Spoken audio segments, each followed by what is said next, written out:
No niin, kerrotko mitä me täällä puuhaillaan?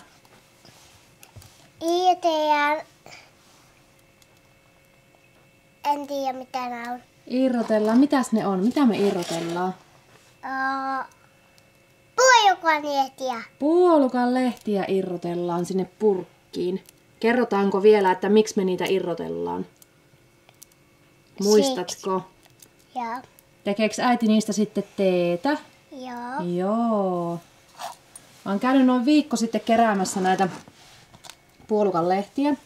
Ja oon kuivatellut ne tuossa pöydän päällä tarjottimella. Ja tuolla on nyt jo entistä satsia kanssa. Eli ei ole kaikki ihan täältä reissulta, mutta purkki täyttyy sitä hiljalleen. Äiti, mä halusin laittaa yhden. Yhden halusit laittaa. No sait laittaa yhden. Oot sä aika monta jo laittanutkin siellä. Ja ne puolukanlehdet kuivaa melko hitaasti. Eli ne on noin viikon verran tarjottimella ollut. Ne on noi lehdet paksuja ja tämmöisiä vahapintaisia, ne kestää aikansa kuivaa. Kuivat lehdet tunnistaa sitä, että ne irtoo aika helposti näistä varvuista. Näin, ottamalla ihan naps. Tai jopa yksin, nyt niin kuin näkyy, niin täällä tarjottimella on tosi paljon irtonaisia lehtiä. Että melkein kun tekee näin, niin niitä varisee pois. Eli ne on tosiaan kuivia sitten. Ja jemmailen niitä tonne purkkiin teeaineksiksi. Nämä puolukan lehdet, ihan niin kuin puolukka itsessään marjanakin, niin on tosi hyödyllinen, hyvänmakuinen, vitamiinipitoinen lääkekasvi. Ja näissä lehdissä, puolukan lehdissä on tämmöinen antiseptinen desinfioiva vaikutus. Eli lääkekasvina puolukan lehtiä käytetään virtsatietulehdusten hoitoon enimmäkseen.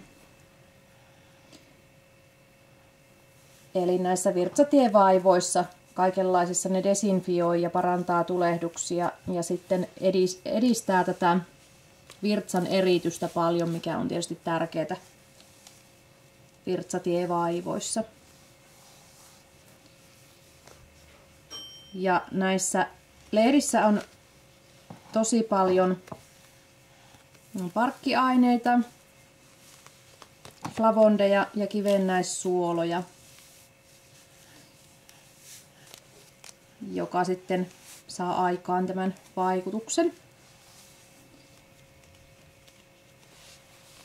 Ja teeaineksina käyttäisin sillä tavalla, että noin 1,5 teelusikallista tätä kuivaa rohdosta. Toki voi pieniä sitten noita lehtiä vielä lisää. Noin lasilliseen tai mukilliseen laittaa ja haudutella 5 minuuttia.